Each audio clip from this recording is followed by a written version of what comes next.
Welcome to the James Xander trip. Today I'm here with entrepreneur William Brown. I'm so honored to be here with you in your beautiful Bali home. Today we're going to dive into the principles of success, wealth, manifestation, and maybe even a little bit of spirituality. William Brown, welcome to the podcast. Thank you so much for having me, man. Big pleasure. I'm so happy to have you here. I spent a day with you and a group of gents masterminding around business.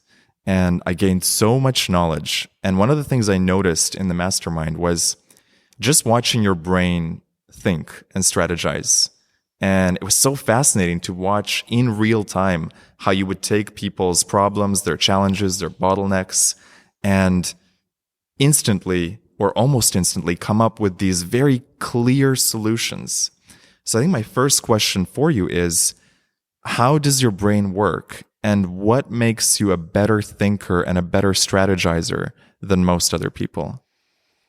I think it's just learned over time.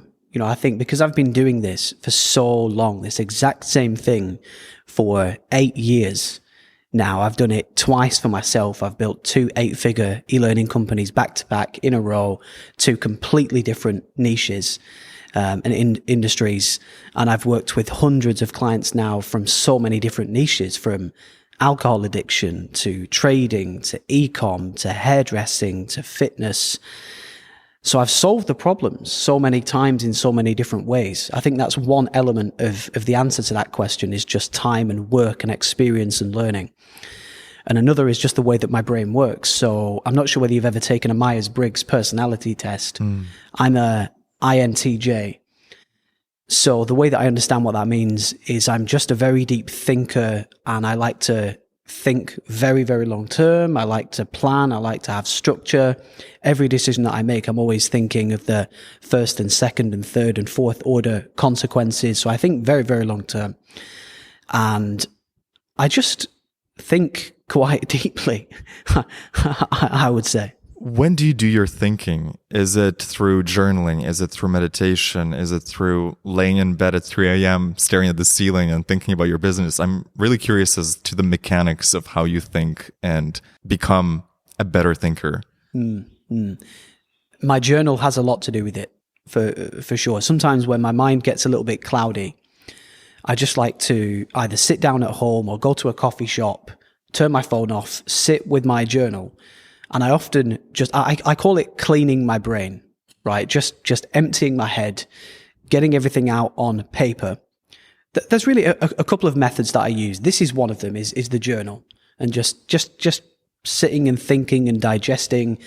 What am I working on? Why am I working on it? What are the next 1 or 2 or 3 goals that I want to achieve? Where am I going? Why do I want to go there? Do I still want to go there? Why do I want to achieve these goals that I've set? Do I still want to achieve them? What do I think that I'm going to get or feel or achieve, or how are things going to be different when they become real? Is kind of one method.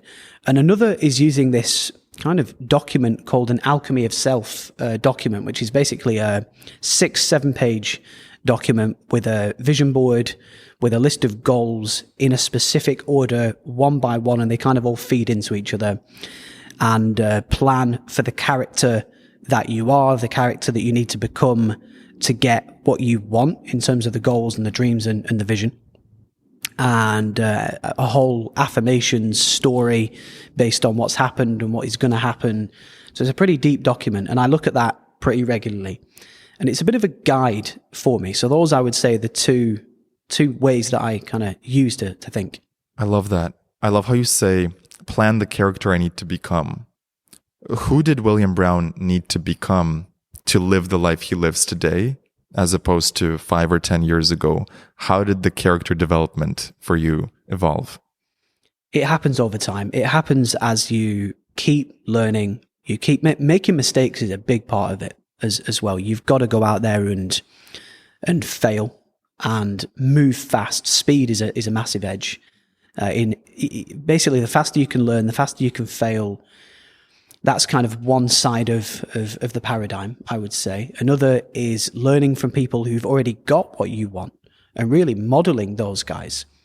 Even down to this watch, as you know, I bought this because one of my all-time kind of favorite mentors, Sam Ovens, had it. Another, Patrick Bet David, had it. So part of the modeling process was even maybe slightly, I remember when I saw Sam Ovens living in a Manhattan penthouse wearing a gold Rolex with his, hair combed over and wearing his plain clothes and the same clothes all the time to reduce kind of decision-making fatigue. So you kind of become the people that you look up to. And I definitely experienced this when I moved to Dubai. I wasn't really interested in watches, but then one of my kind of best friends in Dubai loved watches. So I kind of got drawn into it a bit, was one element of the character. And then Sam Ovens living in a penthouse, then I wanted to live in a penthouse. And then learning that, some of the most successful people wear the same clothes all the time to reduce decision fatigue. Right, well, I'm going to do that as well then. I'm going to take that nugget from them. So becoming is all about looking at who has what you want, modeling it in your own way, and then happy accidents happen along the way as well through just the learning and mistakes and trial and error. When you get mentored by someone like Sam Ovens, what are you asking him in those conversations, or what was the biggest lesson that you learned from him? Well, the biggest lesson that I learned from Sam was a very similar lesson to what I do with my clients now. So whenever anyone becomes a client for the first time, we book in what I call a blueprint call, and I just unravel their business, and I just get all of their numbers. I ask them loads of questions to get clear on where they are, where it is that they're going, what they think is stopping them. Then I dig around to find what's really stopping them. And I just pull back the curtains on their business, their plan for the future, who they are, who I think they need to become, that kind of thing. And Sam did that for me when I first joined his mastermind. I remember the first ever call that we had. He asked me questions like, so what are all the products that you sell? What are the prices? What makes you the most money? What makes you the least money? What's the bottleneck? What's the real bottleneck? What's the problem? And what are symptoms that you think are problems, but they're actually not? They're symptoms of the problem and things like that. And there's layers to a business, and there's layers to a character, and there's layers to decisions. And I always think in layers, so to speak. If someone wanted to download your brain and instantly think like you, are there any core principles, maybe 3 core principles that they would have to internalize? 3 core principles that people would have to internalize. I would say, well, one thing that people say to me all the time is, you're a very clean thinker. Yes, and I noticed that. Very clear thinker.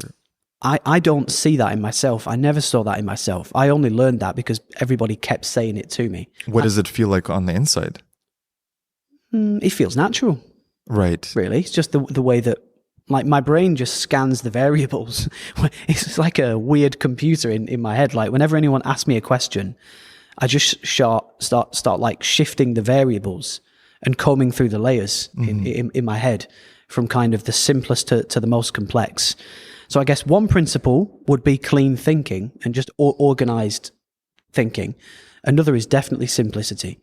I always try and think and problem solve and also build businesses in the simplest way possible. And that would be the second. I think the third would be, I would describe it as not wanting to add things, but wanting to take things away. Deletion. So more, rather than doing more, trying my hardest to do less. So I was thinking about my team recently, and I was not thinking, who else do we need? I was thinking, is there anything that we don't need? Right. Because, this is maybe because I've got OCD and I have to have utter, like, the whole, if I live somewhere, it's got to be 100% everything in the right place, completely clean and organized. I'm constantly like tidying up the distance between the chairs and making sure that all the dinner mats are like perfectly, all the space is matching. So I think my brain just automatically likes to clean and organize things. Even my clothes and my wardrobe and my computer, my files, my desktop has one folder, like a master folder with my alchemy of self, my to-do list, just the basic cleanest things to keep. So you're very organized. Yeah, and then that keeps your brain clean. Yes. And if you have a clear mind and a clean mind, you have a clear clean business. You have clear, clean goals. You often have clear, clean relationships, and everything's just nice and organized. I just hate mess. When you notice that you're feeling overwhelmed or there is a bit of clutter in your mind, what is your go-to way to reset and to clean the mind? Do a disk reformat. Yeah, it's always two things. Number one is meditation, for sure. How do you meditate and how long? I usually meditate for 15 to 30 minutes with a Vipassana bell. So it's a bell that goes off every 5 minutes on my phone. And I just try and not think. I try and just empty my mind. And I kind of watch my thoughts. And I kind of just look at what thoughts come into my head. And I'm like, oh, wow, I'm thinking about that thing that happened 4 years ago. That's really interesting. Isn't that, yeah. You know, and like, oh, I'm thinking about this thing. And it's quite interesting to just watch the mind. And the bell just goes off every 5 minutes. To kind of plug you back into the present state. Yeah, to just reground you. You know, so that's by far my favorite way to meditate. I used to use the Headspace app from Andy, which is a phenomenal app. But I prefer the bell timer because it leads to a clearer experience. And that's one way is meditation. And another is writing in the journal. Yes. You know, and just like, what am I thinking about right now? Why am I thinking about it? Because the mind just gets busy and you lose focus. You forget what you should be working on. One thing I always say to my clients is, right, what is the number one most important thing you need to do right now for your business? What's the number one biggest needle mover? And I was saying this to a client yesterday. He had like 12 questions and it was all over the place. And I was like, listen, we don't need to answer that yet. We don't need to answer that yet. We don't need to do that yet. We need to do this first. We just need to run some retargeting ads to see if that can book us the calls. If that doesn't book us the call in 10 days, then we'll change the funnel copy, right? And just one by one. Or as you said in the mastermind, what is the one fucking thing you need to focus on? What is the one fucking thing? Isn't it amazing how distracted we get? Like we write our goals down, we know what we want, and then we chase these shiny things that have nothing to do with our goals. Yeah, dude. And it's so easy to get lost. You know, like one of my goals was to buy a forever home in either Bali or Dubai. Mm-hmm. But sometimes you can go to Thailand, you see a nice villa. Oh, well, maybe. No, maybe it's Thailand. Maybe it's Thailand. And I'm like, no, that's not the plan. Yeah. That's not the plan. The plan is this. Forget that. That's not the plan. And then eventually you see somewhere like this villa that we're in right now that I just bought. And then you just know. And it's just like immediate action then. You know, I was in this villa for 2 days and I was like, yeah, let's just go. Don't overthink it. Just friggin' pay for it. And that comes back to speed and urgency and not just taking your time, but saying, yes, let's go. Dude, exactly. And then when you're clear, then you can take action faster and you feel, it's the right thing then. Because, if you're looking to buy a red car and you see a blue car that's kind of nice, no, it's not red. See a yellow car, yeah, but that yellow one, no. It's not red. I want a red car. You see the red car? Get the fucking car. Mm-hmm. Done. Mark it down as done. What's next? So many people get caught up in what I call partial matches. So they see the blue car and they're like, well, that kind of matches 80% of what I want. And they say yes to it and they get stuck on that level. Would you say one of your keys to success is just holding out for the perfect match and just continuing to go towards the vision that you truly want rather than settling? Well, I've definitely been guilty of that. And also goals have changed. So I remember before I'd sold my last company, my goal at that time was to buy there was this building that I wanted to buy, a 4-bedroom apartment in Dubai. It was like the best building, in my opinion, in the Dubai Marina. And I was like, right, I want that 4-bed apartment. I want to sell my business. I want to have at least $1.5 million in liquid cash. And I want to have at least $10,000 a month in rent from my property portfolio, right? And I got it all. I sold my business. I had the cash. But I compromised on the apartment and I bought a 2-bed instead of the 4 because it was cheaper. I couldn't find a 4 that was on the market. And I thought, no, you know what? No, two is good enough. So I bought the 2, loved it for about a month. I was like, why the fuck did I do that? Why on earth did I friggin' do that? And then eventually we bought the 4 Yeah. about 10 months later, which we live in now in Dubai. Nice. It's the one that I wanted. And when we moved into that, then I thought, no, I shouldn't have bought this. I should have bought a penthouse. I should have got a bigger top floor penthouse. So goals change. Goals change. And this is the thing. When you realize you can, so when I got the 2-bed, I was like, no, I really wanted the freaking 4. And I was like, oh, God's sakes, right. Then we got the 4. Then when I got the 4, I was like, wow, I got the 4 quite fast. I didn't think I'd get it this fast. Now let's go bigger. Let's get a bigger one. And then I was like, no, I need a villa now. So then I set the goal of, right, I'll get a villa in Bali. I'll get a villa in Dubai, and then I'll be happy. Whether I'll be happy, I don't know. I have to say I'm very happy in this one. So we'll see.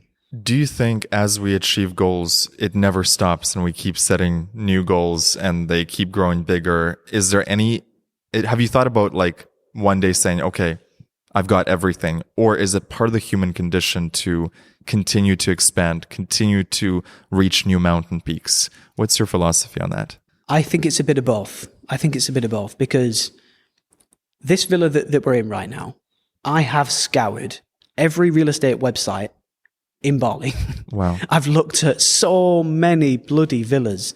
This is the best one I've ever seen. Yeah. Even the ones that are double the price aren't as good as this one. So I can't imagine that it gets much better than this. This, in my opinion, for the price and the location and the size, it doesn't get much better. What else are you going to get? It's 5 bedrooms and a cinema room, right? So it doesn't get much better. So how can you want something better than this? What are you going to get that's better than bloody this? It doesn't get much better. So I do think there is a limit, Yeah. And if you have like, let's say, I don't have this, but let's say like a 6-bedroom mansion on the Palm in Dubai, it doesn't get much better than that. So I think there is a limit to what you can buy, Yes. But whether it makes you happy or not, I don't think it makes you happy. I was talking to a buddy about this yesterday. This villa doesn't make me happy, but it makes me very grateful and very fulfilled. And that gives me a sense of achievement and calm. So I wouldn't call it happiness, but I would call it those things, fulfillment and achievement and just satisfaction and calm, I love that. A peace as well, I think. Peace, yeah. Talk to me about happiness and fulfillment, because, people that are broke say, well, money doesn't make you happy, right? And it's this like strange thing to say because money doesn't also make you unhappy if you are responsible with it. So I'm curious, how do you see the relationship, if there is one, between happiness and success? Or do you tend to think of it as success and fulfillment in those terms? I love this quote from Michael Jordan. He said, I'm yet to have a time in life where having more money would have been a disadvantage. Right? That's right. Money's just a tool. Money doesn't make you happy, but it certainly does buy you things that make you happy. It certainly does. I mean, I will never forget when I was living in my parents' spare room and I just had a few thousand to my name. And I was a musician at the time. I was making 1 to 3K a month-ish, sometimes more, sometimes 0. And I felt trapped because I couldn't buy a nice car. I couldn't go on holiday. I couldn't afford, I certainly couldn't afford a business class bloody flight. I couldn't afford a nice watch. I couldn't afford an expensive dinner. And I felt stuck. I felt trapped. And I felt like I'm limited. I can't do things. I'd love to go to holiday on Bali. Well, I can't afford it. I physically cannot do that. I would like to buy a nice car. I physically cannot do that. And there is no way that I can do that because I didn't know at the time how to make more money. So I felt boxed in and that damaged my happiness. Now, if you would have given me a couple $1 million in cash back then, I probably would have wasted it and I wouldn't have known how to handle it. But I certainly could have bought some happiness for sure. I could have bought a nice house, which would have made me calmer and more satisfied and more happy. I could have gone on a nice holiday, which would have made me calmer and more satisfied and more happy.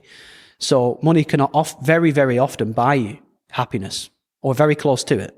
Interesting. And so now that you have copious amounts of money, what is something that money can't buy for you right now? Money doesn't buy love. Right. Money doesn't buy inner peace. Right. You can you can buy your way quite close to it. Like I remember I went to a mastermind in Ubud last year, which was phenomenal. And it was at this place called The Seed. And it was a very beautiful, tranquil, satisfying, calming setting. And I paid my way into that. You know, I used money to put me in that amazing, beautiful setting with those amazing, beautiful people. But still, you know, it doesn't give it to you. You've got to choose it. You've got to focus on, you know, it's really, I think happiness and peace and satisfaction. It's what you make of it. You know, like I was saying a second ago, I was sat outside yesterday having a cigar, just looking at the view. And just, it gave me a sense of gratitude. And having the gratitude gave me peace. And having gratitude and peace gave me happiness. So there's layers to it. The gratitude is everything. And I remember reading this 100-year-old book called The Science of Getting Rich by Wallace D. Wattles. And chapter 9 is gratitude. And he says something akin to, the grateful mind that outreaches to God in gratitude that gratitude cannot fail but to come back to you. And I've noticed that in my life, where I'll do little things like when a Stripe receipt comes in, like someone bought my course or they bought a product, before I archive the email, I just take a moment to thank that person or thank the energy of that money, and then I archive it. And I've noticed when I forget to do that, or if I'm rushing and I'm just like not doing it, my flow stops. The flow slows down. And when I remember to have gratitude for every single cent that comes into my life, more of it comes in. And I wonder for you, do you have any rituals or even like maybe some spiritual techniques that you have used for success or manifestation or abundance, whether it's visualization or meditation or hypnosis? I'm curious if you've played around with any of those tools. I have. So I do this thing. I've got a folder in my email inbox called gratitude. And every 1 to 3 weeks or so, I go to my email and I email it to myself. I put the subject line is the date. So whatever day of this month of this year. And then I just write the things that have made me grateful recently. Sometimes it's an experience, sometimes it's a story, sometimes it's something that is one of my goals, and I'm putting that I'm grateful for the progress towards it, or I'm close to achieving it. And they're all random dates. Sometimes I do a few in a month, sometimes I do one in a month. But man, I've been doing that for about 1.5 years. And it's great to read back through them because it's almost a track of the progress as well. And you can see things you've manifested that you were grateful for before they happened. Absolutely. And also you can look back on the things that were leading up to a goal, and then you achieve the goal, and then you want something else, and you can kind of see how your brain has worked over time to learn from your own good and bad decisions and to learn from your mistakes and stuff. But it's a great thing to do. I always feel very satisfied after doing that because it reminds me of the gratefulness. That makes me feel satisfied, and both of those combined makes me calm and happy. So again, it's the layers. Yes. Talk to me about the layers to wealth, because I'm sure there's many different layers and levels to wealth. And which level are you at now? Which level are you heading towards? What have you noticed throughout life as you raise your levels? And I'm curious about that. Well, you definitely, maybe numb is not the right word, but I think you definitely get numb to larger amounts of money over time. For sure. And because it's so natural. I think so, yeah. Like I remember, I think yesterday we made about $34,000 cash, and a 20K wire came in, and I was just like, oh, okay, good. Yeah. You know, it just doesn't even really register. It doesn't feel like a big amount of money. Whereas the kid that was living in the bedroom at his parents. Absolute. That's like a year, more than a year's worth of income in a minute. And I didn't even do anything to get it. Yeah. You know, it just like, because obviously if someone booked a call and they spoke to my team and they sent the money. So, and you get very, very numb to that for sure. And you get numb to large sums of money as well when you've got 1, 2, 3 million cash, which is actually a good thing. Because I was thinking about this yesterday. Like, if something seems like a massive, unimaginable goal, let's say buying a $3 million villa, you're not going to get it. because it's out of your energy field. Absolutely. That's not in your energy. That's not who you are yet. But when you save up, like we'll say 1.2 million cash, then you save up, say 1.5, then you get 2, 2.5, 3, 3.5, and then the villa that you want is 2, you're like, well, I've got 3.5. That's easy. That's 2. I'm still going to have 1.5 left. Let's just buy it.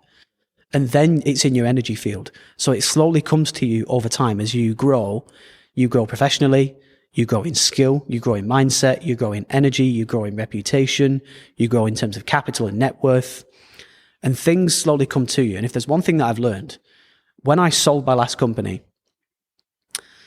and we can go a bit deeper on how I felt about that last company, maybe later on today. But when I sold that last company, for the first time in my life, I felt massive abundance and freedom. And it was a feeling of, I don't need more now. I'm pretty damn good money-wise.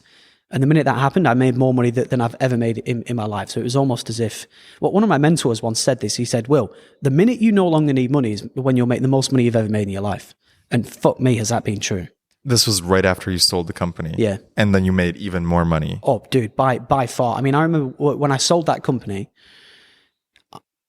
not including the amount in cash that I got for selling it, which was a few $1 million, essentially. I was making about 70 to 110K a month net-ish, right, from that company in net income.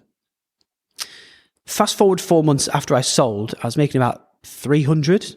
Fast forward 6, 7, 8 months past, I was making about 400. Nowadays, I'm making about $500,000 a month net income now, so it's quite a lot. And now that I don't need it, I make the most that I've ever made. It's just insane. What do you attribute that to? Is there a spiritual reason for it, a practical reason for why that happens? I think it's half and half. It's half long-term value and skill and a good business, a well-built business with a good product and a good offer that really helps people and good word of mouth and good stuff on the one. So it's kind of the logistical stuff on the one side. And it's the energy stuff on the other side. It's doing it for love and for fun, not for money. It's instead of pushing, it's more attracting, because my last business was very, how big can we grow? Oh, the team has got to perform. The ads have got to work. We've got to make money. We've got to keep the money. Don't lose money on ads. It was very push and please let this work. The kind of desperation, neediness, and maybe lack somewhat. And now it's the opposite. I mean, now it's just, who cares?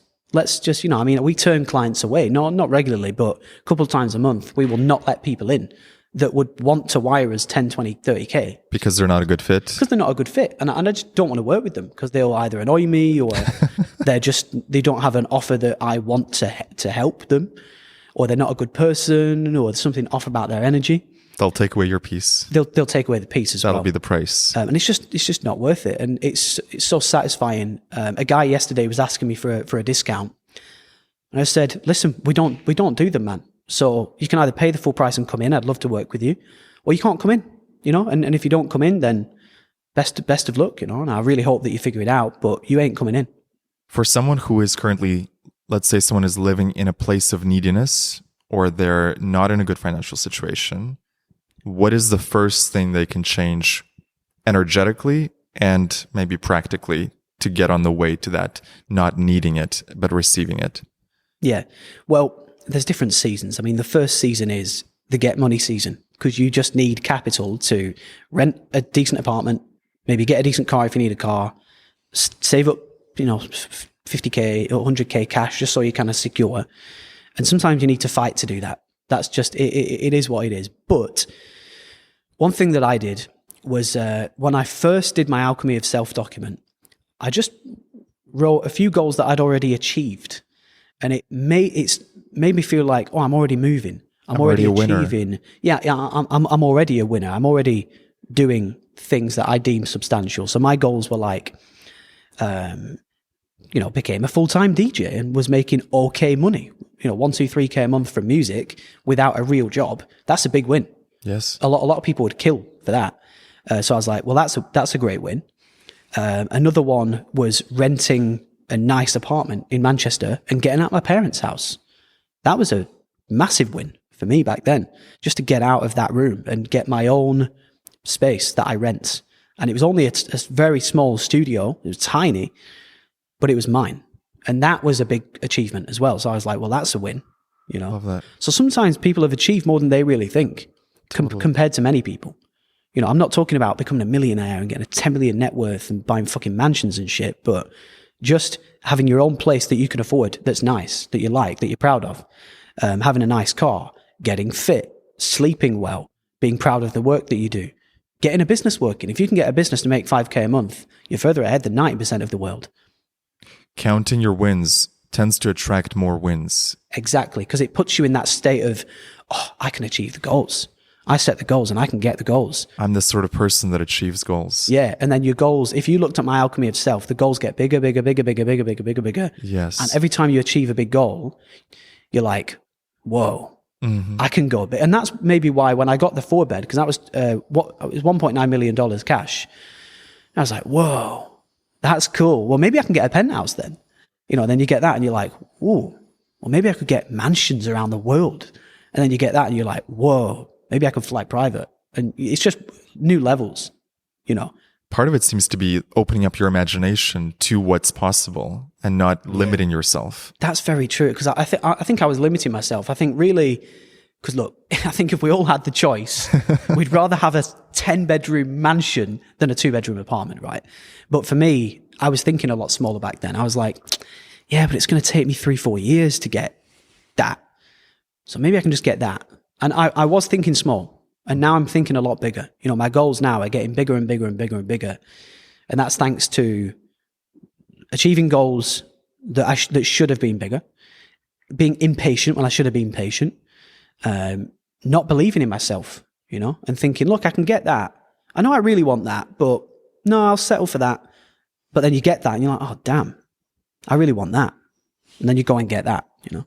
Do you have a way to shore up your belief in yourself? Yes. Yeah. So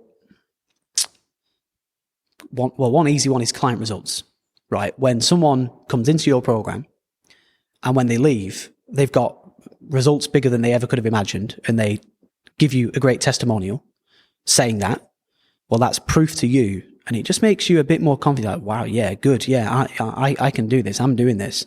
And when that happens 3 times, 5 times, 10 times, 20, 30 times, you get bigger and better in yourself. You're like, yeah, I am great at this. And I've got proof of that. I've got undisputable proof of that. When you've sold a company, it's like, I've sold a company for multi-7 figures. When you've bought a mansion, it's like, I live in this. It is very expensive. When you get your clients amazing results, like I deliver for my clients, then you have the balls to charge more. You attract better clients. They get better results. And like everything in life, it compounds over time. Either it compounds positively or sometimes it compounds negatively if you're not careful as well.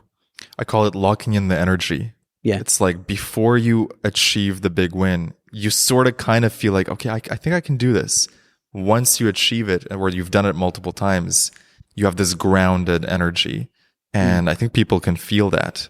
They can just feel your wealth energetics, your confidence energetics, your security in yourself. Definitely. Yeah, definitely. I think it's, you can read it on people, and it's hard to fake, I think, as well. Yeah. Talk to me about intelligence. Is intelligence the ability to think and process better, or is it more about awareness, seeing what others don't see? I'd love to know what the actual definition of intelligence is. I don't know what that is. Honestly, I don't really class myself as an intelligent person. I just class myself as deeply experienced.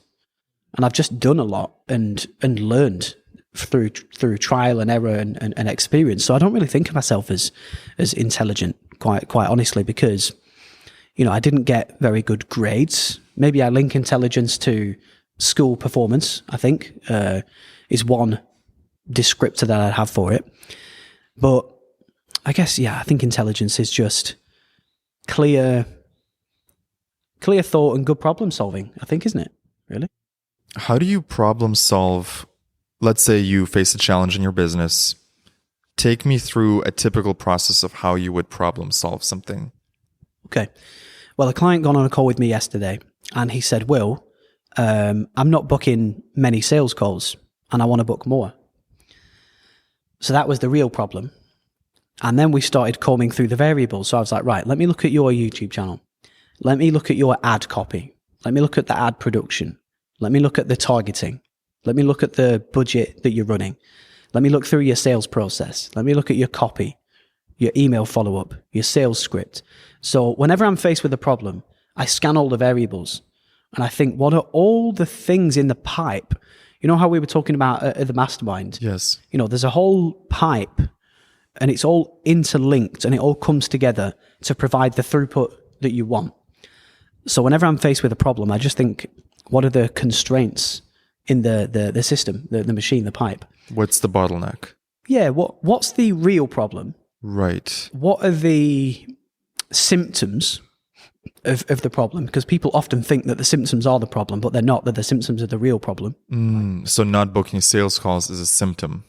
Yeah, it is. Of a real problem. Yeah, and that's your job, is to discover that for your clients. What is the real problem? Exactly. So one of the first suggestions that I made to this guy was, right, we've got a good YouTube channel. We've got about 16,000 subscribers. We're getting 1, 2, 3K views per video. So my first few thoughts are, well, are we running retargeting ads to like pluck the buyers out of that audience that maybe aren't seeing call to actions? They don't know where to go to speak to you. They're not being presented with an offer. Let's make them an offer. And that often solves the problem. So we're going to do that first. If that doesn't work, then we'll look at the context of the YouTube videos. Are we saying the right thing to the right person? Are we really focusing on showing them, well, really aggravating the problem, showing that we've got the solution, and then pushing them into our sales process to offer them that solution to their problem? So is there clarity in what we're saying to people in the YouTube channel? Then we'll look at the ad copy and we'll look at the copy in the funnel itself. So maybe we're getting the right people there but saying the wrong thing. Or are we getting the wrong people there and saying the right thing, right?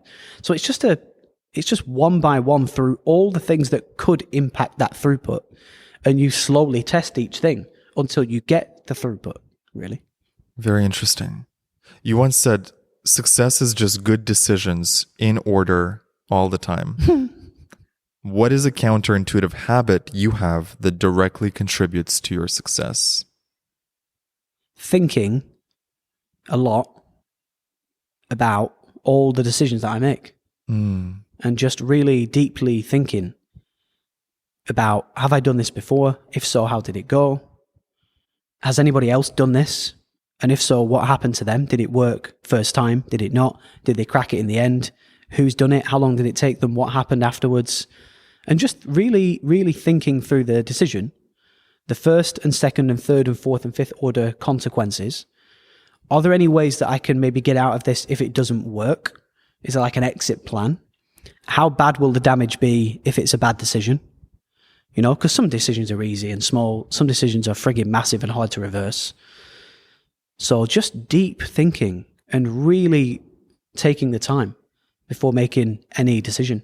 And sometimes I completely go against that. Sometimes I just feel like this is a good decision. I was going to ask you, do you ever have those instinctual moments where you're like, I have no proof that this will work, but I have the instinct and I'm going to follow this? Definitely. Yeah, definitely. Like when I hired my first setter, and he actually cold messaged me on Instagram, and I get loads of those. I get 7 a day, right? But this guy just sent me the right message at the right time. And he was like, hey, Will, you know, I was doing this thing and I've done this. And if we work together, I could bring this in and do this with you.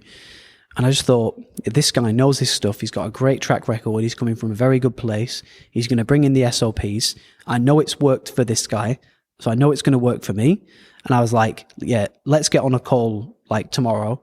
When I spoke to him and he showed me what he wanted to show me, I was like, let's do it. Let's start immediately. Let's just go. And that was a really great decision. So when those decisions come along, when those things come along, this villa was one of them as well, actually. This just came to me, you know, and I can tell you the story about how, if you want to hear that. But sometimes things come to you and you've just got to have the intuition and the balls to fucking get it, you know. There's a great affirmation from Florence Scovel Shinn. God never let me miss a trick. because there's always these opportunities and these little clues that the universe is feeding us, the right people, the right message in your inbox. And if we don't pay attention, it's so easy to miss it and say, nah, too busy, not going to go there. Yeah. And it's funny, like for your mastermind, I found out about it the night before it was happening, just randomly at a birthday party. And I wasn't even going to go to the birthday party because it was my day to do shrooms. And I was like, I'll just pop in for an hour, say hello, and then go back home and do my shroom trip. And I get there, and when I heard of the mastermind, everything in my body said, you have to be there. No logical reason. Wasn't prepared. I would prepare, questions or things I wanted to know.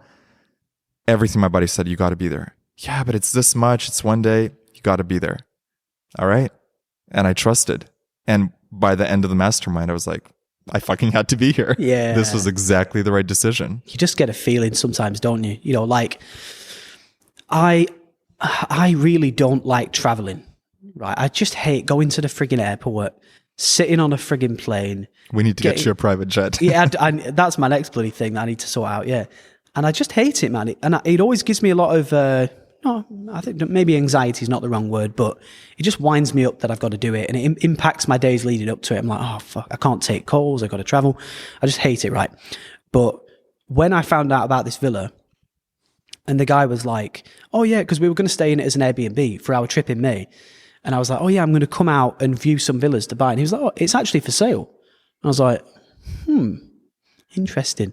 And then he was like, yeah, but we'll probably have sold it by May because we've got a few offers. And he was like, but if you like, you can come out next week just for a week, stay in it for free, see if you like it. And that brought up the thing of traveling. I was like, oh, all the way to Bali for a frigging week, and we might not even like it. But something in me was like, nah, this could be the one, man. And I just had that feeling that you was just talking about where I was like, I think this is the one. And then we booked the flight straight away. And for once, I didn't have that feeling of resistance. Mm-hmm. I had the pull. I was like, this could be it. This could be it, And it's very rare. But when it comes along, fucking take action. Yes. Say yes to life. Say yes to life. You've made millions. You've had a lot of success. But if I had to guess, there was also moments of stress, doubt, and challenge in your journey. What's a hard truth about success that nobody talks about, but that every entrepreneur needs to hear? Well, the truth about success is that it always takes, for almost all people, not always, but for almost all people, it takes a lot of time. Longer than you think. It always takes longer than you think. There is so much to learn. And like we were talking about at the mastermind, it's the little things. It's the little things. You can build the foundation pretty fast, but it's the little things, it's the little tweaks, it's the little learning, the little mistakes and successes and failures along the way. And the truth about success is that I truly believe anyone can achieve massive things. Anyone can achieve what I've achieved. I'm just a kid. I'm just a human with a brain. I come from a very normal family, a very, very normal place. I don't think I'm special at all. I just think I've worked with persistence for a fucking long time. And just unwavering persistence, man. Giving up. Dude, I'll never give up, man. I will fucking never give up. I do not care how long it fucking takes to get what I want. I will either get it or I'll die. There's no two ways about it, man. And fucking no one will stop me. Because I just love it. And I just feel this drive and this obsession and this love and this fucking energy. And I just love doing the work.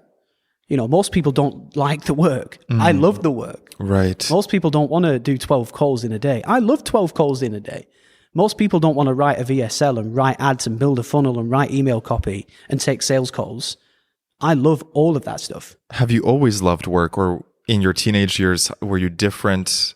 I've always loved work. Yes. Working on the things that I want to work on. Right, of course. I didn't enjoy working in McDonald's. Big difference.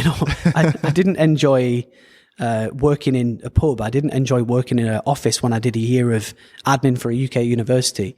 But music, I love doing the work. Business, I love doing the work. So maybe that is my secret. Maybe that's my edge. I love doing the work. And a lot of people don't love doing the work. And if it feels like work to you, not a bad thing. Because again, we all go through the season of you've just got to grind and go hard. But me, I love the work, and I think that's maybe one of my secrets, and it's maybe one of my edges, I would say. But the secret is it takes time, it takes learning, and I'll give you a hack as well. This is almost guaranteed to make anyone watching this more money. If you're not where you want to be, find someone who is where you want to be. They're making the money that you want to make. They have the life that you want to lead, and give them money to help you get there. If they have a course, buy it. If they have a coaching program, buy it. If they have a mastermind, attend it. Ask them questions. Get them to solve your problems for you. And when you solve those problems and unlock those bottlenecks, you'll just immediately see the growth. And it will get you there 1,000,000 times faster, and the ROI is just phenomenal. Getting a mentor, getting expanders. Life-changing. Yes. Yes. What is the biggest gift or lesson that a mentor has ever taught you? I think probably the biggest gift that a mentor has given me is teaching me how to think, how to problem solve, and more importantly, how to focus on the main thing. Well, one of my mentors used to say, keep the main thing the main thing. There's so many things that all of us as entrepreneurs could do. But there is only one thing in any one time that you need to do. And you need to identify that one thing, that big problem, the main constraint, the main bottleneck, and then ruthlessly focus on solving it. And that in itself, that one thing, there's always one thing that will unlock massive and immediate growth. What do you think that one thing is for you now? Brand. Yeah, I would say it's brand recognition. I wouldn't call it fame, but visibility. Visibility is a very good way to describe it. So more, well, what's the word? Renowned is close to the word. It's just more notoriety, I would say, and more word of mouth, because word of mouth gets me a lot of clients like yourself. All right, so you're a living proof of that. But yeah, just more awareness, more brand awareness, really, because brand awareness books you calls, quality calls. Quality calls produce you clients, and we already have the infrastructure to get clients great results. So we just need more notoriety, more calls, more clients. What do you think is the key to awareness and visibility? Quality content, quality messaging. Mm-hmm. That's the key. You're really good at YouTube, and you do things on YouTube in a different way than others do it. Can you talk a bit about what your approach was when you started YouTube and how that's evolved, and what are some of the things that maybe you can pass on to a listener who might be into YouTube? Well, it's a difficult strategy to undertake, but when I started the channel, the strategy was genuinely not caring. And it was just making videos for fun. And it was just, I mean, still to this day, I make them on my iMac built-in camera on the Mac. I was shocked to hear that. With QuickTime screen recorder and a semi-decent microphone. That's important. Good audio. Yeah. But for me, my strategy was just thinking of interesting things to talk about with interesting titles, and just talking and just sharing and keeping it real, really. So again, when I was at the mastermind in Ubud last year, we were talking about this because I talked in front of the attendees, and we coined it the don't care strategy. But it's a difficult one because there comes a time when you very much care. Yes. Which you can start with that strategy, and if it doesn't work for you, you're very quickly going to care. And if it does work for you, eventually you're going to care. And that boxes you in. So it's an energy thing. To make great, raw, talking head videos, you've got to be quite self-aware, and you've got to have that energy of not caring. And it's hard. You film your videos in one take. Yeah. And you never I don't know, slip up or have to retake something, redo something? How does it work for you where you're just able to speak for an hour or half an hour nonstop, one take? That's definitely practice. It's the many YouTube videos, it's the podcasts, it's the masterminds as well, where I walk in and I just have to solve problems. You can't retake a mastermind. Right. Sometimes I wish that you could when I tell a bad joke that isn't funny. But that's good training. That's very good training, I think, for just communicating on the fly. But if it's on occasion, if there's little mistakes, I just leave them in because it adds to the authenticity. And on occasion, sometimes I sit down to make a video and I'm not really in the energy, I'm not really in the mood, I don't really want to make it. And I force myself. And I sometimes get 10, 15 minutes in and I'm just like, no, this is not good. This is just not good. I'm not enjoying it. It's not flowing. I've had that too. I just turn it off and go away and then just come back another day. So sometimes I don't do it in one take. I like what Kat Norton, who runs the Miss Excel brand, she once said, a piece of content is a piece of energy. So you're transferring energy from yourself across the screen to the person watching, and they feel it. And if they don't feel that pizzazz of like, wow, okay, then it doesn't hit. And you felt that when you're out of the mood. Yeah, sometimes you just know. Sometimes I make a video and I just know it's going to do well. And it's rare, but they always do well. Because sometimes it just clicks. You know you've got a good title. You know you've got a good thumbnail. You know it's a what's the word? One of my buddies called it remarkable. It's a remarkable idea.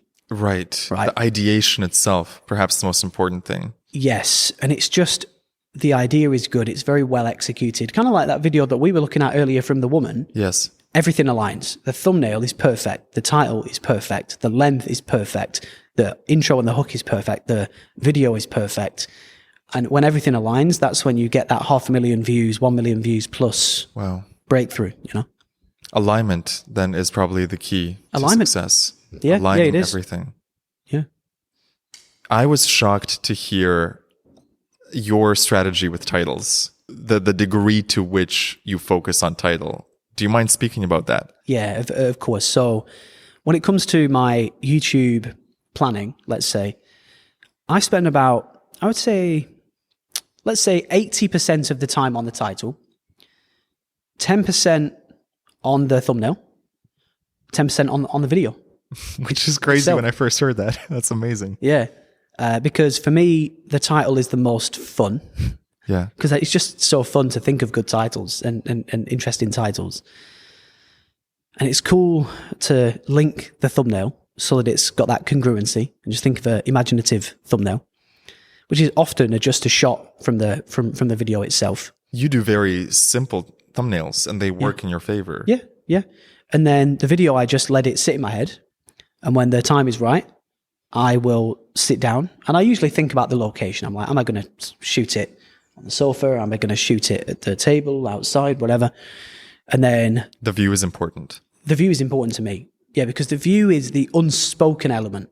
Oh, wow. Yes, you're right. So if it's shot in a dark bedroom, it's a different vibe than on a penthouse in Dubai. Yeah, exactly. I mean, if you look at my biggest video ever, it's got a bookshelf.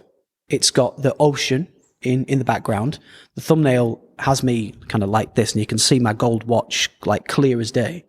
So it's got that contrast, the blue, the gold, me, the bookshelf, and it just looks so attractive and so enticing. You just want to see what it's about. Yes. So the thumbnail is very important, and the background, in my opinion, is very important. Because just imagine, if you've got a background, just imagine you've got the whole of Manhattan just as the sun is setting and it's all golden yellow and you're in the middle and you can see a nice watch and you can tell you're in an amazing office and all glass windows. It's just attractive. It's so attractive. And that's what packaging on YouTube is all about. So just imagine an amazing title, that thumbnail, you just need to click it. It's just so satisfying to see. Absolutely. And this is what people really get completely wrong. So people's thumbnails are fucking shit. They're so fucking shit. It's just like a shitty picture, not even in the middle, pulling a random weird face with shitty fucking text, and people could do so much better. And I try to do well. And often I don't. Often I mess up. A lot of my videos are pretty shit. So it's hard. But when you get it right, you get it right. Wow. You know, one time on a mushroom trip, at the tail end, I went on YouTube, and you know those channels where it's like the best shots in film history? And there was one video about best shots from Christopher Nolan. And I watched it in a mushroom-like state where everything is popping out 3D, like holographic.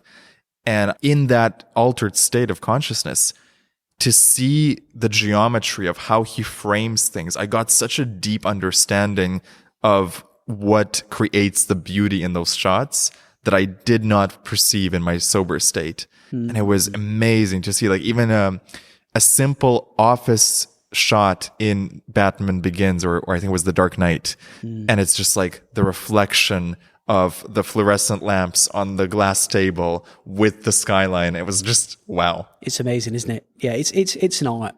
You know, it really is an art. I think just positioning, it's like when you're furnishing a house. If you get things in the right place, it looks amazing. If you get things in the wrong place, it doesn't look amazing. Would you ever like rent a place just to have a really cool shot for a specific video, or? No, I wouldn't. No, because it's inauthentic. So one thing that I disagree with, or maybe let me say this in a different way. So if I live somewhere permanently, I only buy it with cash. I'm against mortgages. I'm against debt. And I'm also very much against like renting a supercar for a video, or renting maybe you borrow a watch to make a video, or you rent a penthouse just to make a video, because it's not real. It's not yours. It's not who you are. So if you live in a shitty 1-bedroom apartment, well, keep it real. Keep it real, because that's who you are right now, and vice versa. And I think sometimes these things can give you an edge. I used to know a guy whose marketing edge was he was making a lot of money, but he lived in not the best house, and he drove a piece of shit car, and he didn't wear a watch, but he was making a hell of a lot of money though. And he used that as his edge. And his edge was like, listen, I make the money that you guys want to make, but I don't care about fancy shit. So it was like doing the opposite of what you'd expect. Yeah. And that worked very well for him. So sometimes you don't need to have fancy stuff. And I don't really have fancy stuff. The fanciest things, I like to live in a beautiful place, and I like to have a nice watch, but that's it. I don't really care about anything else. Tell me a little bit about using visualization or any sort of manifestation techniques. I'm curious if there's anything that you could share on that topic. For me, the main manifestation tool is, number one, I've always had this belief that if another human on Earth can do something or get something, then I can get it too. With enough time and enough learning, they have just done something, or they know something, or both, that I don't or haven't done. So that kind of helps me to understand that I can achieve pretty much anything that I want to achieve in life with enough time and work. And equally, the thing that helps me manifest things is just the alchemy of self, planner, really. And I've never put something on that I haven't achieved, apart from my upcoming goals that I obviously haven't achieved yet, that I'm working towards. But everything that I've got up to now, it's just been a goal on that planner. It includes a vision board? Yeah.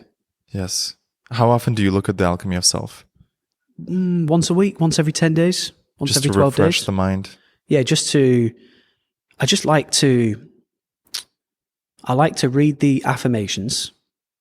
I like to look at the vision board, because it's got a lot of stuff on there that I've got already, which is very good for the mind. It's like, oh, I wanted that and I've got it. I wanted that and I've got it. I wanted that and I've got it. And looking back at all the goals that I've achieved really fires me up, man. I'm like, wow, God, remember when that was a goal? Now we've got that. Remember when moving to Dubai was a goal? Now we've got that. Remember when buying the watch was a goal? Now we've got that.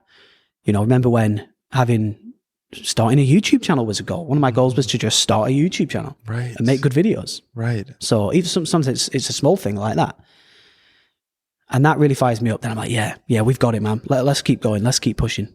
Tell me about some of the books that have most influenced your life, and not just business books, but maybe there's some esoteric books or books that are a little bit off the beaten path. I'd love to know if any come up for you. Oh, definitely, man. Yes. My number one favorite book is Mental Models. I think it's volume 3. It's the Systems and Mathematics volume Wow. of that book. And it's all mental models for thought and for business. It is awesome. It is frigging awesome. I need to read that again. This is where you get your thinking from. That's one of the sources. Yeah. That's one of the sources. And that's more thinking models. So that's a great book, man. If people haven't read that, if you haven't read that. I've never heard of that. Mental models. And there's 3 different volumes, but it's the systems and mathematics one that I'm talking about specifically. It's awesome. So that's one. What other books have I really loved? I really liked Marcus Aurelius's Meditations book. Just the fact that it's a real journal from his real life, just to see what he was thinking, what he was doing.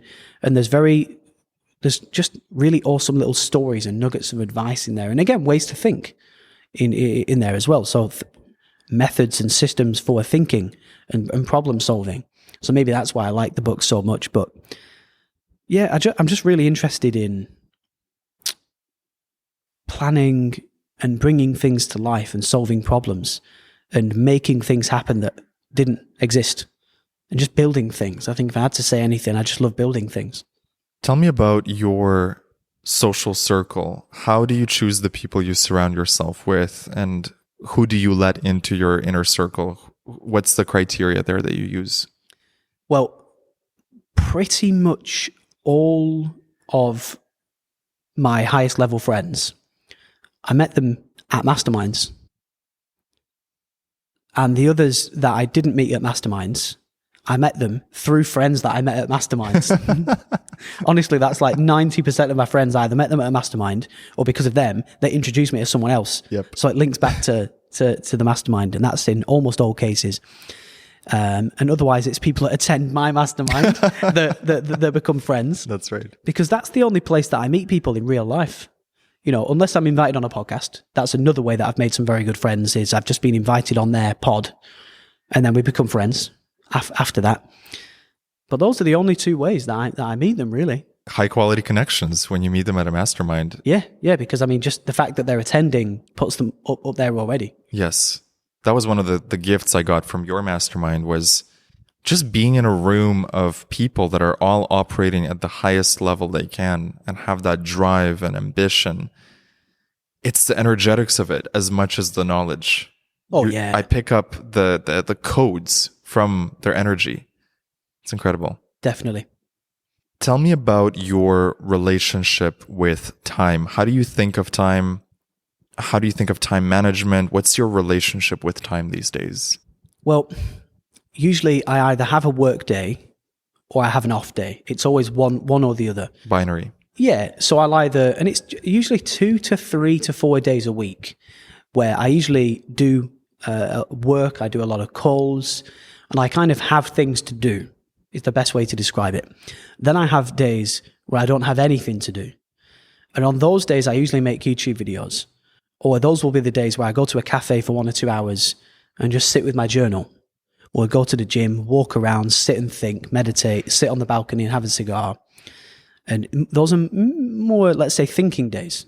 Love that. So it's either a doing things work day, or it's do whatever I want and just be creative and think days as well. So that's kind of how I manage my time. But one thing I will say is I'm very conscious that time is limited, you know, and I've always had this urgency. You know, I've always, like, if there's something to do, I just have to do it, like immediately. I just can't wait. You know, like if I found out today that I needed to write an ad, that ad would be written and filmed today. You know, I would prioritize it and it would get done. If it has to be done, it gets done immediately. I never wait. You know, if I find out that, like, you know, if I had the opportunity to, if let's say like Patrick Bet David was doing a mastermind in a place that I could get to, and I would be at that frigging mastermind, you know. So when something has to be done, I do it and I make it happen fast as physically possible. And often, actually, I would rather get something done than it be perfect. I think a lot of people want things to be perfect, but perfection kind of doesn't exist. I would rather get it done, get it out there, and learn. Yes. And if it's not good enough, I'll remake it, you know. Get the feedback. Get the feedback. Yeah, the faster you can get the feedback, the faster you can iterate and push forwards and And speed, again, it comes down to speed. Speed is so important. It is so important. Like, do people underestimate speed and how much it links back to success? I would say so. Yeah. Like, another habit that I have is if I buy, let's say, a coaching program that comes with some course material, my OCD dictates that I have to watch it in order. I have to watch every single video in full whilst making notes, and I'll watch it as fast as possible, and that's just how my brain works. I just like to soak up all the info as soon as possible and start building and start taking action. So yeah, speed is critical. What does a Will Brown morning look like? Oh man, I just wake up, get a coffee, go in the office, sit down and work. Really? Yeah. I just had this vision of you holding the coffee cup. Yeah. Hi, I'm Will. And that's what I'm going to do here. When we have the office upstairs, I will wake up, come downstairs, make a coffee, have a shower, get dressed, go in the office, and sit down and work. And then that goes on until, like, for a work day, that'll be your entire day? Usually what I do in Dubai is, so right now I get up, put my gym clothes on, I go in the office, and I have a treadmill desk, right? So I'll walk on the treadmill whilst usually I do my emails, check my WhatsApp, check Slack, get all the little bits cleaned up. Essentially, that's what I do first. It usually takes me half an hour to an hour to 90 minutes. Interesting, because some people say don't check your email first, don't get pulled into the WhatsApps. But for you, it's just the way it is. It's fine. Yeah, it's completely fine. So I kind of clean all that stuff up. Usually takes me, let's say an hour and a half. And when I've done that, I go to the gym. So then I'll go to the gym. So I've walked for an hour and a half-ish. Sometimes I'll do a call with someone, and then I'll go to the gym. Then I come home, shower and change, get a coffee, and sit down, and I'm just there for the rest of the day, taking calls, doing whatever work needs to be done, that kind of thing, right? So that's a work day. And on an off day, I just get up whenever I want. Usually still get a coffee and go into the office and still just clean things up, see what's going on. And then I'll go to the beach, go to a cafe with my journal, sit on the balcony, do some reading, go for lunch with a buddy, and just potter around. Sometimes I'll make a YouTube video. Love that. And I just do whatever I want, really. You said 2 to 3 days are work days, the rest are off days or creation days. Yeah. Good balance. Yeah. And probably the rest days are equally as important for you to recharge and get ideas and spark some inspiration. It's the ideas. It's mainly the ideas in the YouTube videos that I need those days for. Because to make a YouTube video, I can't have anything else on. Interesting. Yeah. So someone who's like working all the time, they might be doing themselves a disservice because they're not actually getting the time to download ideas. I think so. Yeah. I remember when I was building my first company and I was living in Manchester, I used to get up, work all day till 5, 6, 7 p.m. And then I would get off the computer, go and sit on the sofa, and I would just watch CEO interviews, finance documentaries, mastermind recordings, read books. So it was, and then the evening was just all thinking, really, just thinking and learning. And then I'd get up the next morning, work all day, and stop about 6, 7, have some food, and just think and learn. Watch podcasts until 10, 11, 12, get to bed. And dude, I did that 7 days a week for years. I did that like 2020 every day, 2021 every day, 2022 every day. I did that for years, man. Years and years and years and years and years. I did that pretty much every day.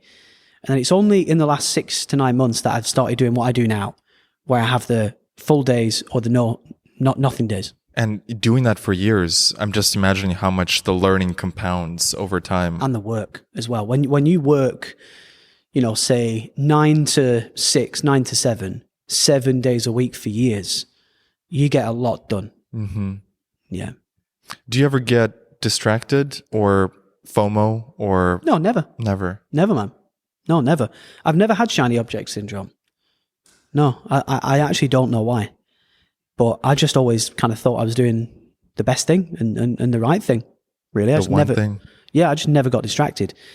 But that, for the first few years, the work ethic was deadly. It was ferocious. Mm-hmm. It was relentless, man.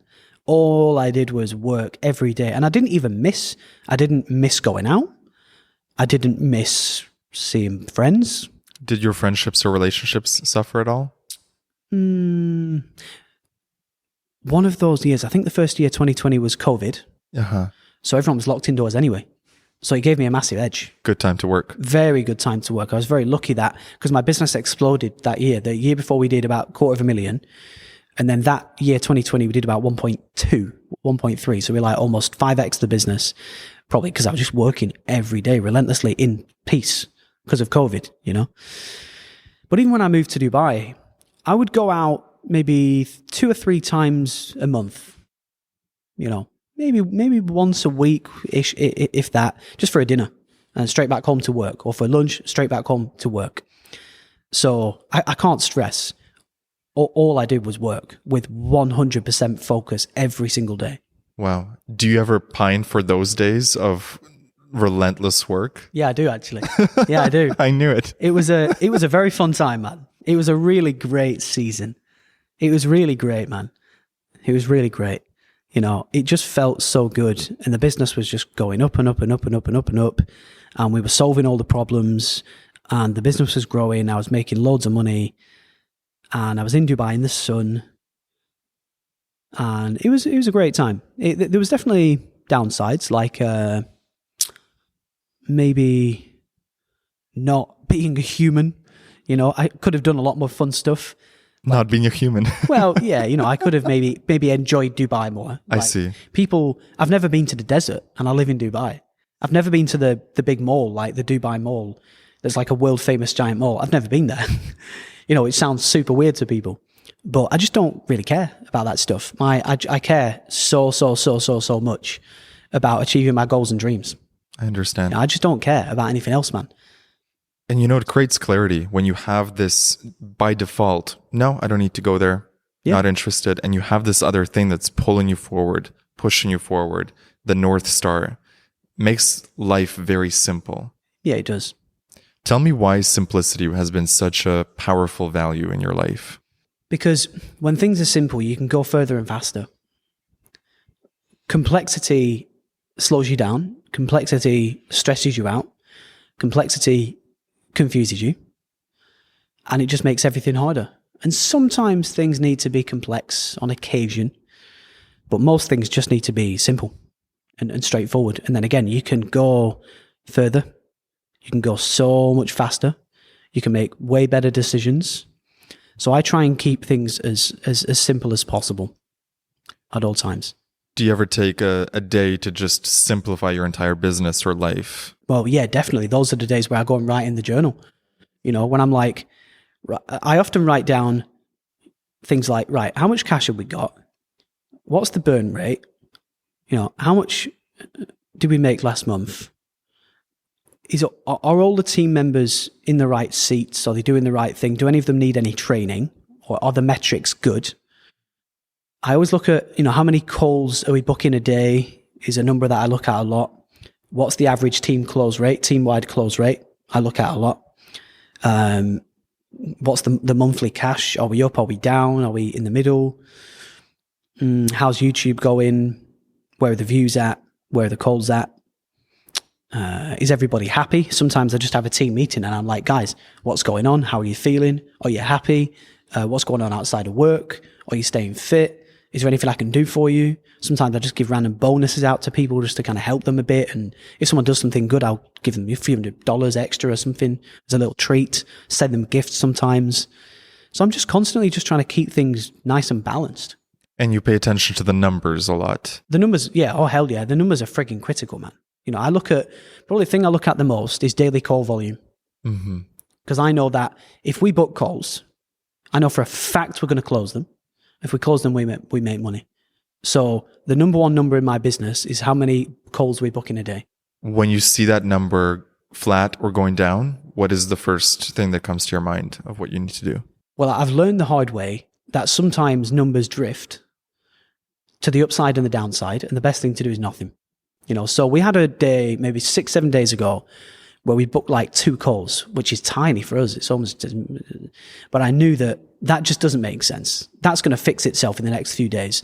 And then a couple of days ago, we had a really big day. We booked 14 calls, which is way too many. I was like, that's strange. But again, it's just going to balance itself out in a week or so.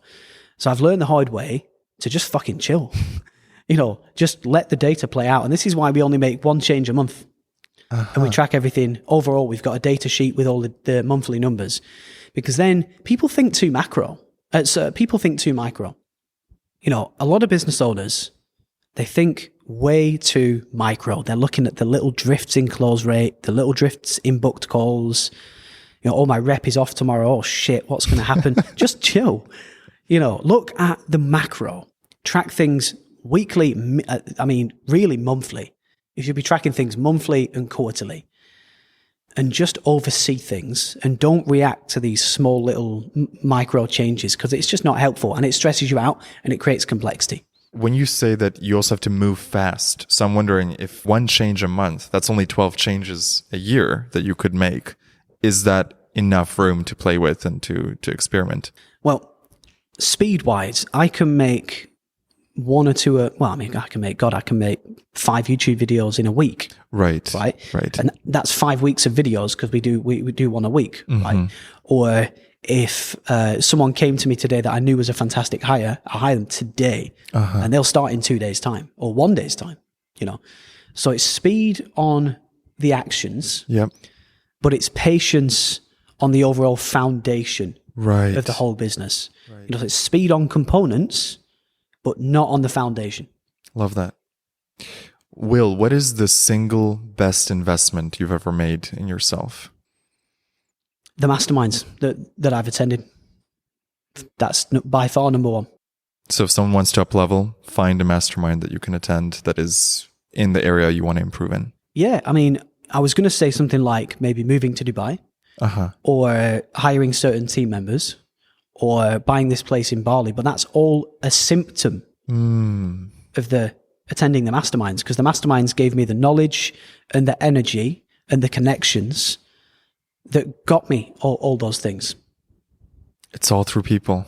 Yeah, it is. Yeah. It's incredible. It's people in action. If you stripped away all business, all wealth, and all external markers of success, what remains? Who is William Brown at his core? I'm just a human who likes building things. Really. I love that. And that's an accurate description. Yeah, I'm just a random guy.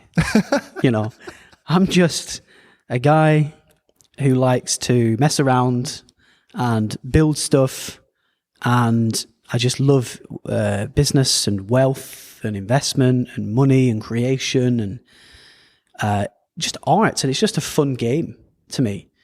And like money is the reward for the game. And then you get to spend the money on cool things that make you grateful and happy. And you get to help people as well. I think the mission statement behind our company. It's make money, have fun, and help people, right? And that's what I like to do. And when I'm doing those three things, I'm a very happy and satisfied guy. Simple and to the point. Make money, have fun, help people. Love that. I'd love to ask you about your spirituality. Do you have a relationship with the divine, and do you believe in a higher intelligence guiding your life and guiding all of this? I do sometimes. Yeah, sometimes I think, because not a lot, but some of my success is down to happy accidents. For example, when I was a musician, I was lucky because the label I wanted to get signed to, the founder always played in Manchester, and I could always get to those shows, and I could always give him my music.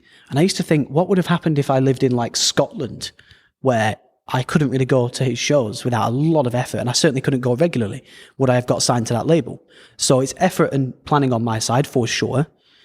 But equally, I was like, but he comes here 4, 5, 6 times a year. I've always got a chance to see him and talk to him.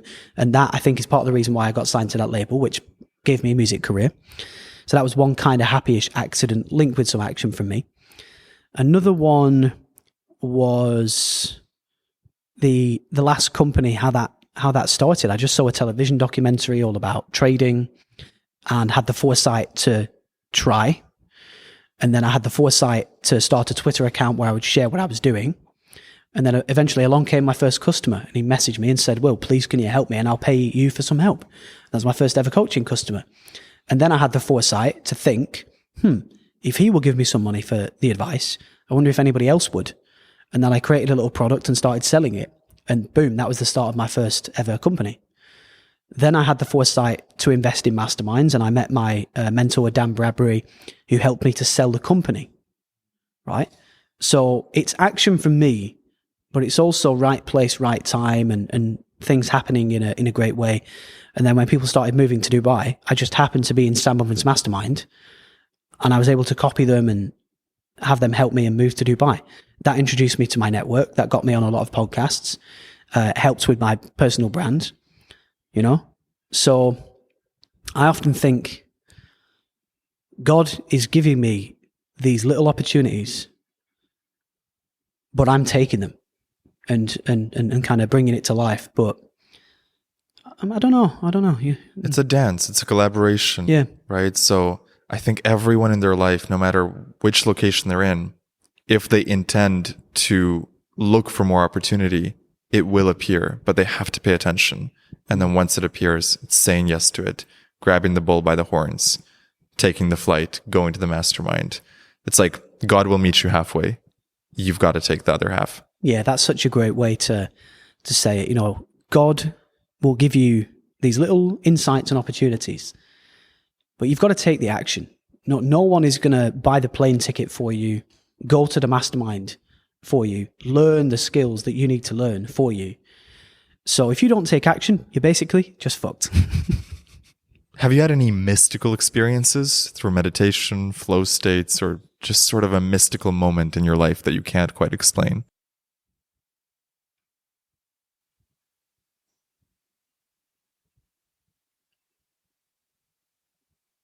No, not yet. Maybe when we do mushrooms. That's right. So you have been curious about psychedelics. Yeah. Are there any questions that you'd have around shrooms or mushrooms, psychedelics in general, that would help you make a decision of whether to explore it or not? Yeah, well, what I would say my only fear about taking psychedelics is bringing back up the negative things in my mind that have actually driven me to where I am today. So back in my music days, just a few musicians used to brutally talk shit about me and post shit about me and say bad things about me and stuff. And I'm glad they did, because that gave me so much fire and without a doubt helped me to get to where I am today. So I owe those guys a thank you, quite honestly. But that's one thing. And other things, just experiences when I was young. I certainly wouldn't call it bullying, but again, just people saying shit to me and saying that I couldn't do things. And it used to really piss me off, which gave me the drive. But I just worry if I do mushrooms, will I go back into that negative worry and freak out stage? You know. I don't think so, but you know, we have a mutual friend. I'm not going to mention his name just for privacy, but he had the same sort of thing of, I don't want to lose the dark side that drove me here, that ambition. And what if I take mushrooms and something changes massively? And he took mushrooms and had an incredible experience. And I think it only upgraded his life. In my life as well, I feel like anything the mushrooms show me is only that they give you what you most need. So they can read your energy. That I believe there's a mushroom intelligence that is actually reading your energy, and it knows what you need. And if you're not ready to handle a past memory or something that would destroy your life, it will not bring it up. But if it senses, okay, Will is in a season of business and hard work and discipline, it'll likely bring up things that will unlock that even further for you. Wow. In that case, let's go. Post-pod mushroom trip. Let's do it. If you had to live by one principle or value for the rest of your life, what would it be, Will? If I had to live by one principle or value for the rest of my life, it would have to be,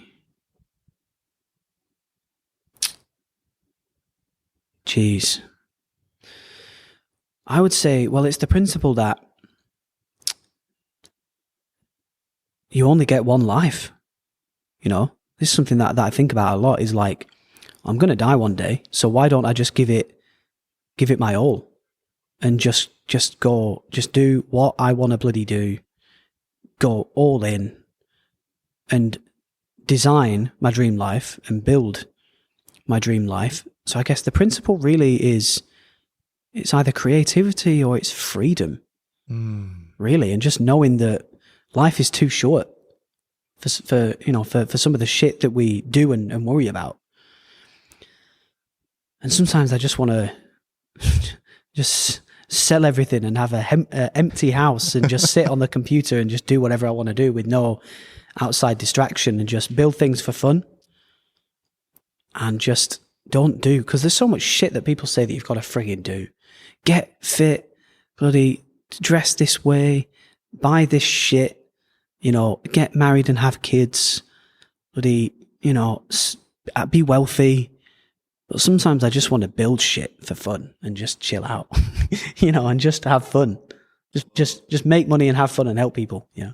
I love how you say sometimes I just want to sell it all and just work on my computer. Yeah. Like, I think you have enough money to do that. Yeah. Well, that's true, actually. Yeah. Yeah. No, it's just the constraints of the world. Yeah. I think have a big impact on you. Do you feel a pressure sometimes from the world to be a certain way, to act a certain way as an entrepreneur? I feel it less and less. The older I get, the less I feel it. And honestly, I've got an energy of, I just do what I want to do, for the most part. So I think it's good. When it's all said and done, how do you want to be remembered?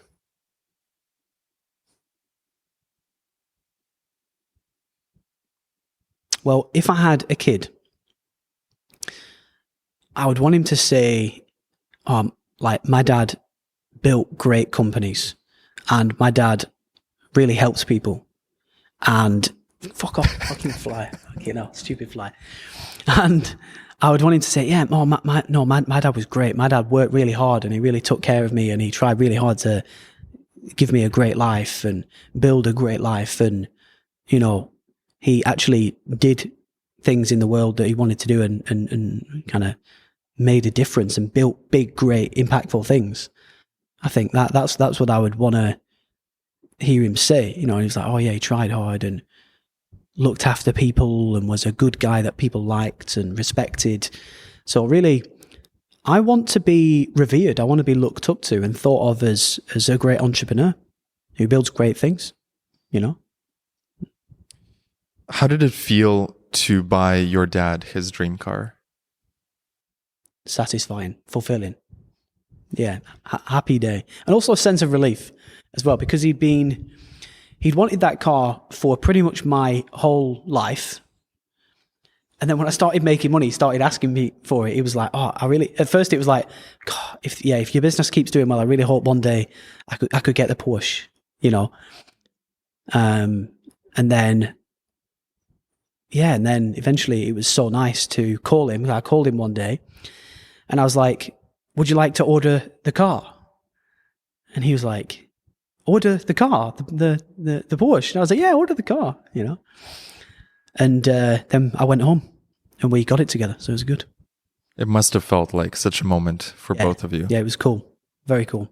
Was he, I'm imagining he was your greatest role model growing up. Yeah. Yeah. Because he just worked so hard. You must have gotten the work ethic from him. I think so. He just worked in the wrong vehicles. If he would have got the right business vehicle, he would have been wealthy and successful. It's one thing that I've learned. You can work hard in the wrong vehicle and not get anywhere. So it's all about the right vehicle. But my dad worked crazy. He still does. He doesn't even need money anymore now. But he still works crazy hard. Now he just loves to work. So I think that's where I get that work ethic of loving to build things and work, Will, what is the greatest lesson you've learned about love and relationships? Love and relationships. Well, relationships are like the glue to life, I think, whether it's with people, whether it's with your partner, your spouse, whether it's with your teammates. Relationships are the glue that holds everything together and also makes it worth it as well. You know, one of the most fulfilling things that I do in life is the masterminds, where I get to just spend time with great people. And I always say as well, only great people come to my mastermind. I don't really get any dickheads, any annoying people, any people that are there for the wrong reasons. So I feel like I'm very lucky. I attract good people who are nice, who are down to earth, who are hardworking, who are good people, like yourself, dude. So relationships, it's really the glue, and it just provides so much peace and fulfillment and satisfaction. Even my girlfriend as well. It's just this love that it makes everything better. You know, Absolutely. Just makes everything better. It imbues your life with that feeling of gratitude, that fulfillment. Yeah. It's more peace. It's more help. It's more satisfaction. It's I mean, there's a reason they call it a partner, because it's your partner in life that helps with everything, and you give to them, they give to you, and I always call it a value exchange. You know, with love in the middle as the glue. Will, this has been an extraordinary conversation, and I'm sure that everyone listening to this will have gotten so much value out of this. I'm curious if there's any final idea or thought you'd like to share with the listener. I would just say it's all possible. You know, just if one person can do it, you can do it as well. If you want to build a great business, if you want to build a lot of wealth, make a lot of money, achieve your goals and your dreams, you can do it. And with enough time and patience and work and learning, you can absolutely do it. You can do anything that you want to do in the world. So know what you want and go and get what you want, and don't give up until you get it. Beautiful. Will, thank you so much. Big pleasure, man. Thank you so much for having me on. If you enjoyed this podcast, send Will a message on Instagram. We'll have all the links to his socials, his website, and his book in the show notes. And thank you for enjoying this extraordinary conversation.